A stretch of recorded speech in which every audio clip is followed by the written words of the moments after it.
Shalom à tous, je vous salue tous dans le nom puissant de Jésus-Christ et bienvenue dans notre émission Réponds-moi Pasteur. Aujourd'hui, nous allons encore répondre à une question qui nous a été posée concernant la prière. La question est la suivante. Est-il normal pour un enfant de Dieu de prier dans le noir ou avec des bougies? On se retrouve juste après ceci pour la suite. Merci.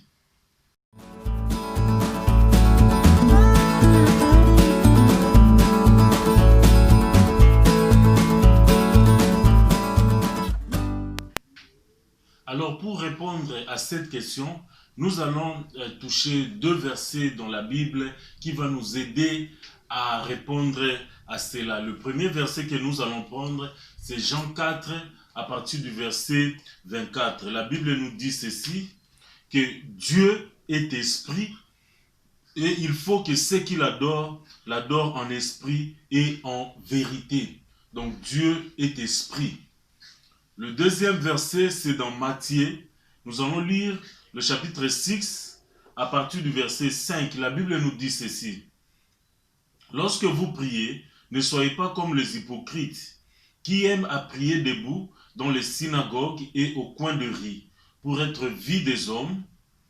Je vous le dis en vérité, ils reçoivent leur récompense. Mais quand tu pries, entre dans ta chambre, ferme ta porte et prie ton Père qui est là dans le lieu secret. Et ton Père qui voit dans le secret te le rendra. Amen. À partir de ces deux versets, nous allons répondre à cette question de savoir est-ce qu'il est normal pour un enfant de Dieu de prier dans les noirs ou avec des bougies. Alors je vais diviser 3 points pour répondre à cette question. La première des choses, nous allons parler de circonstances de la prière, où prier. Et la deuxième des choses, c'est la condition de la prière, comment prier. Et la troisième des choses, c'est ce que nous voulons, l'exaucement. Donc dans tout ce que nous faisons dans la prière, l'objectif c'est d'être répondu. Et ici directement, lorsque nous voyons dans Matthieu 6, qu'est-ce que la Bible nous dit? Jésus est en train de comparer un chrétien ou une personne qui prie normalement à un hypocrite. Et il dit ceci, qu'un hypocrite, c'est quelqu'un qui aime prier debout dans les synagogues, dans les coins des rues, et pour être vu des hommes. Vous voyez? Et Jésus dit que cet homme est un hypocrite. Il veut être vu des hommes. C'est-à-dire, ce qu'il est en train de faire, c'est pour impressionner les hommes. Vous voyez? Sa prière, c'est pour impressionner les hommes. Alors, ce genre de personnes ne peuvent pas s'attendre à recevoir quelque chose de Dieu parce que leurs prières, ce sont que des formes pour impressionner l'homme. Voilà pourquoi, bien aimé, la prière, une prière normale doit être naturelle, vous voyez. Parce que la prière est une communication avec Dieu, un dialogue avec Dieu. C'est un moment d'intimité, tu es en train de parler à Dieu. Donc, ça doit être naturel. Tu n'as pas besoin de changer le ton de ta voix pour parler à Dieu. Tu n'as pas besoin même de crier pour parler à Dieu. Parce que tu es en train de parler à une personne. La prière peut changer le ton lorsqu'il s'agit maintenant d'une prière spéciale. Elle n'est plus une prière normale parce que la prière qui est normale, c'est un dialogue. Tu communiques avec quelqu'un qui est juste là. Tu n'as pas besoin de crier, tu n'as pas besoin de changer ta voix. Mais tu changes le ton de ta voix lorsque cette prière devient spéciale. Et ici, c'est dans les sortes de prières. Par exemple, je donnerai l'exemple de l'intercession. C'est-à-dire, tu es en train de prier pour quelqu'un. Tu demandes l'intervention de Dieu en faveur d'une situation ou d'une personne. Et là, tu es en train d'intercéder, tu peux changer le ton de ta voix. Ou encore, dans le cas d'une invocation, c'est-à-dire tu fais appel à une personne qui est supérieure, à une puissance qui est supérieure, face à un danger ou à un problème. Alléluia. Ici, tu invoques le nom, tu invoques le Seigneur. Tu peux élever ta voix. L'invocation peut aussi être faite en silence dans ton cœur. Tu peux aussi le faire avec la voix parce que tu es en train d'implorer et d'invoquer une puissance supérieure. Ça peut aussi s'agir d'une supplication. C'est-à-dire tu es en train de supplier Dieu d'intervenir face à un problème, vous voyez. Alors, dans le cas de l'intercession, nous voyons Abraham en train d'intercéder pour l'autre, vous comprenez? Ce sont les moments-là que Dieu dit, il cherche quelqu'un à la brèche pour intercéder, c'est-à-dire pour prier en faveur de quelqu'un.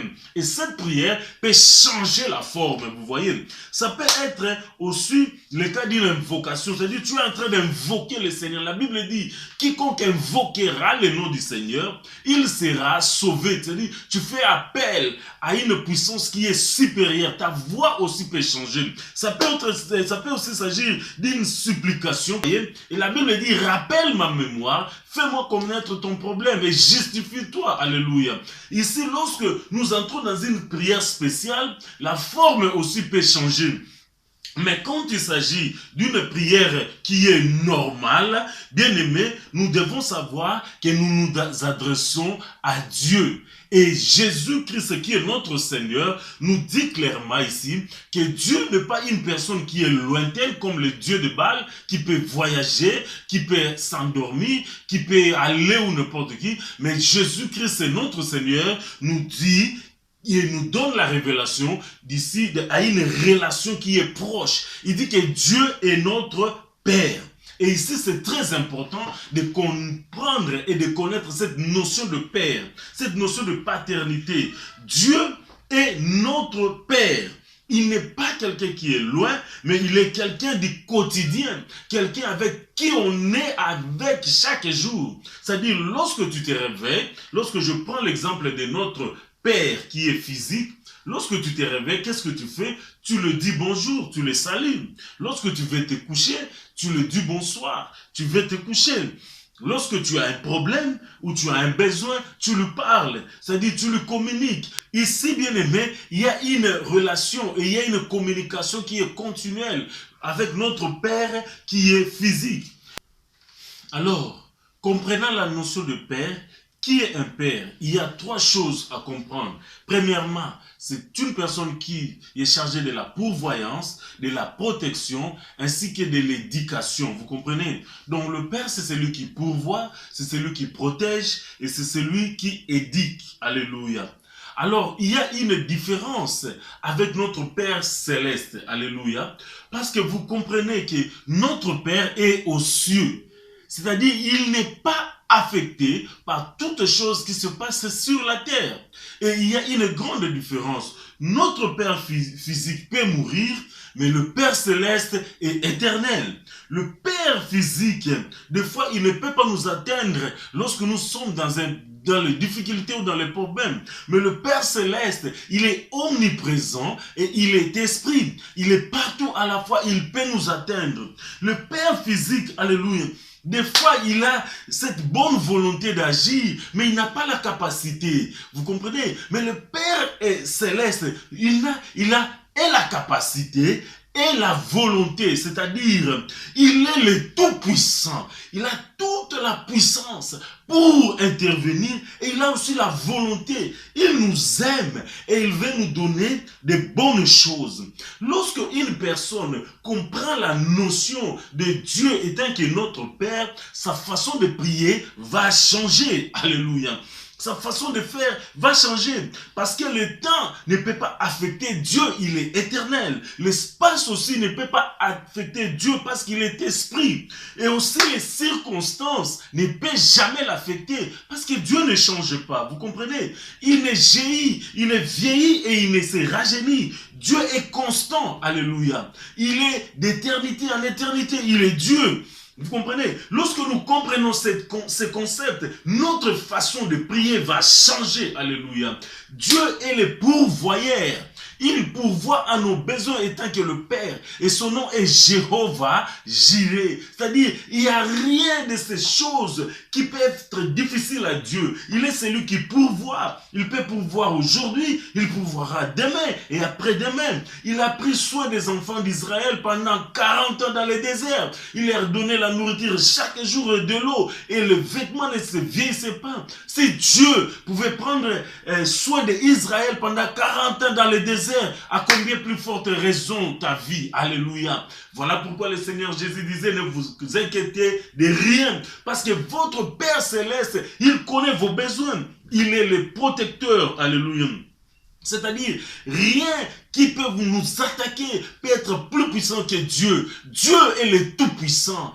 Voilà pourquoi des fois, tu peux voir que, étant que parent, ton enfant est dans un problème, tu veux intervenir, tu n'as pas de moyens. Ou peut-être ton enfant est malade, tu veux intervenir, mais tu n'as pas la capacité, tu souffres intérieurement, mais tu n'as pas cette puissance pour intervenir. Mais c'est là une différence avec le Père Céleste.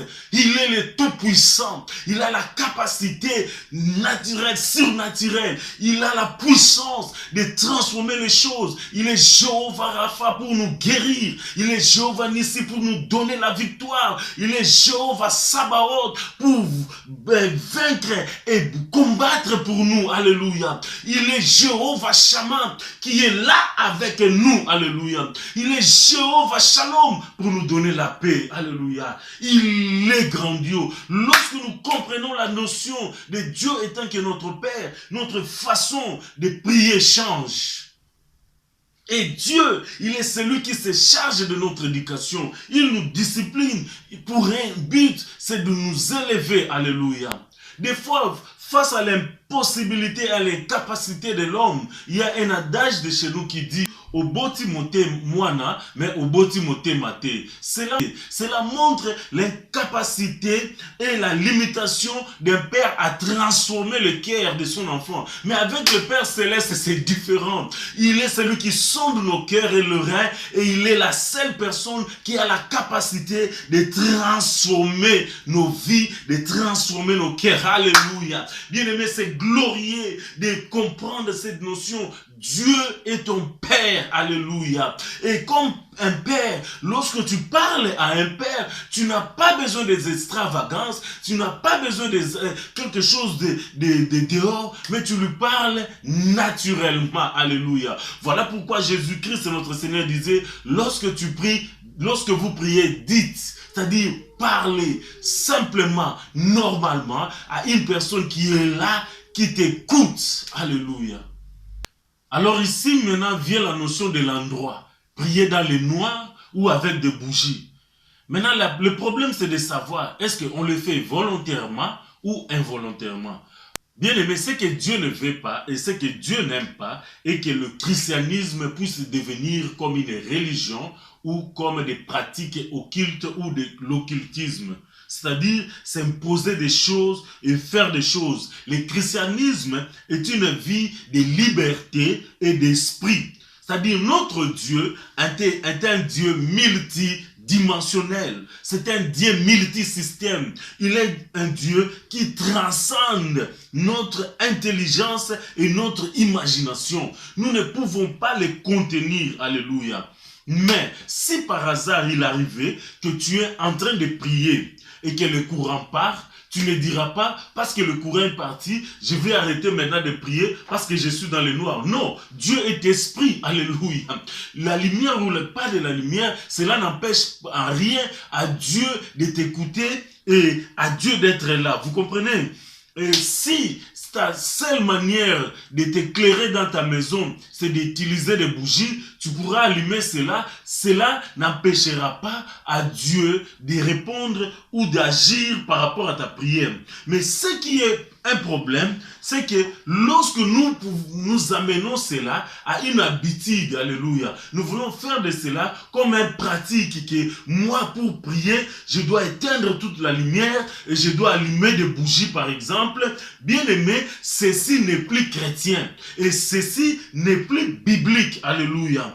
Parce que Dieu bien aimé dans le Seigneur, Il n'est pas affecté par le temps ni par l'espace. Ceci devient de l'occultisme et des pratiques qui sont non bibliques. Alléluia.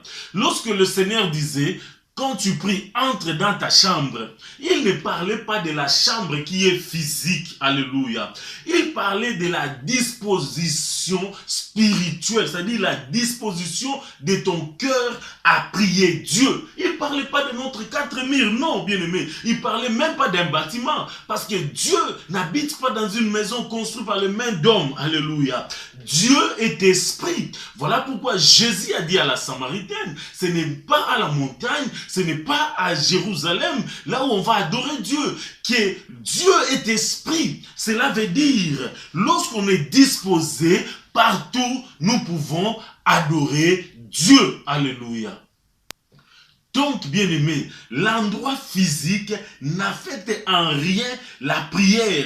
L'espace n'affecte en rien la prière parce que Dieu est omniprésent. David disait, où est-ce que je peux me cacher? Si je vais dans les eaux, tu es là. Au fond de la mer, tu es là. Donc, il n'y a pas d'endroit où Dieu ne peut pas nous voir. Alléluia. Nous pouvons prier dans la nature. Nous voyons Abraham le faire, Moïse le faire. Nous pouvons prier dans les tabernacles. Nous pouvons prier dans les temples. Nous pouvons prier dans nos maisons. Tu peux prier dans ta chambre, on peut prier même au milieu de la foule. Chose grave, on peut prier dans les cimetières. Nous voyons le Seigneur Jésus-Christ au jour de la résurrection de Lazare, prier dans un cimetière.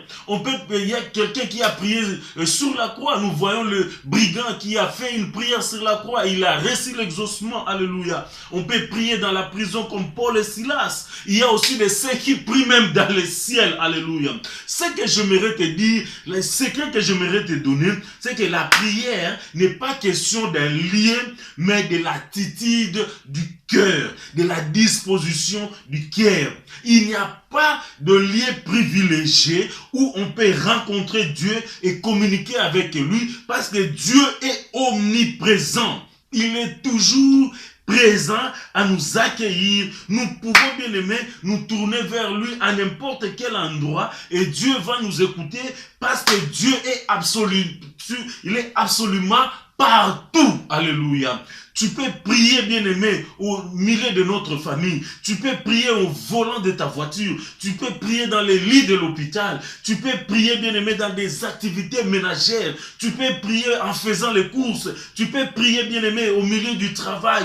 Tu peux prier même dans la douche. Bien-aimé, nous pouvons prier partout parce que Dieu est omniprésent. Alléluia. Même s'il n'y a pas de bâtiment pour prier. D'ailleurs, Dieu avait dit quoi? Qu'il n'habite pas dans les bâtiments construits d'hommes. Mais lorsque 2 ou 3 sont réunis à mon nom, je suis là. J'aimerais te garantir que partout là où tu pries, Dieu est là et il va t'écouter. Alléluia. Jonas, il a prié dans le ventre du poisson. Alléluia. Et Dieu lui a répondu. Jésus a prié au milieu de la foule. Il a reçu la réponse. Le serviteur d'Abraham, il a prié dans son cœur. Et Dieu a répondu. Alléluia. Samson, les yeux troués, il a prié dans la prison. Et Dieu lui a donné la force. Alléluia. Bien-aimé, Dieu répond partout. Et il agit partout. Les brigands à la croix, il a prié. Et Dieu a répondu. Tous ces exemples, je te donne pour cela seulement te montrer qu'il n'y a pas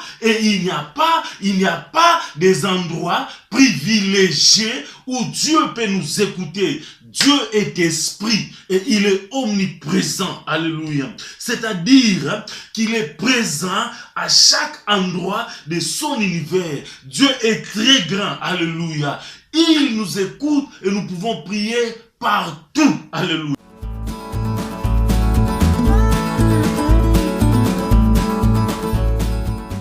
Je termine aujourd'hui en cette parole que Dieu est esprit et il est omniprésent. Nous pouvons prier Dieu partout et dans n'importe quelle condition parce qu'il est là. On peut prier Dieu dans le noir s'il n'y a pas d'éclairage. Mais ce n'est pas volontairement que nous pouvons le faire. Parce que Dieu est un Dieu de multisystème et il ne veut pas que le christianisme soit de pratique ou soit une religion. Donc, à chaque fois que tu es disposé à prier, tu peux prier Dieu.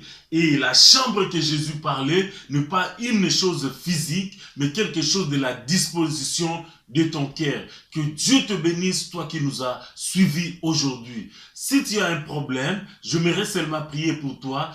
Si tu es malade, j'aimerais aussi prier pour toi. Rappelle-toi, Dieu est omniprésent. C'est-à-dire, il est avec toi là où tu es. Touche seulement là où tu te sens pas bien, mets ta main dans le cœur et je vais prier pour toi, toi qui es malade ou qui as un problème. Seigneur notre Père, au nom de Jésus, je recommande la vie de mon frère et de ma sœur entre tes saintes mains. Tu es un Dieu bon qui pourvoit, qui guérit et qui répond à nos problèmes et à nos situations. En ce moment, je recommande la vie de mon frère et de ma sœur entre tes saintes mains et je prie que tu puisses le toucher, que la main puissante puisse le toucher là où tu es, que la main de Dieu te touche là où tu es et que la réponse à ton problème arrive au nom de Jésus. Que la guérison divine pénètre ton corps, soit guéri au nom de Jésus. J'ordonne à la maladie de libérer ton corps, que la réponse à ton problème puisse arriver. Reçois la réponse à ton problème au nom de Jésus. Que tu témoignes que Dieu est grand et que Dieu est bon et que Dieu est puissant. Sois béni au nom de Jésus. J'ai ainsi prié. Quelqu'un dit avec moi, Amen. Que le Seigneur te bénisse au nom de Jésus. Amen.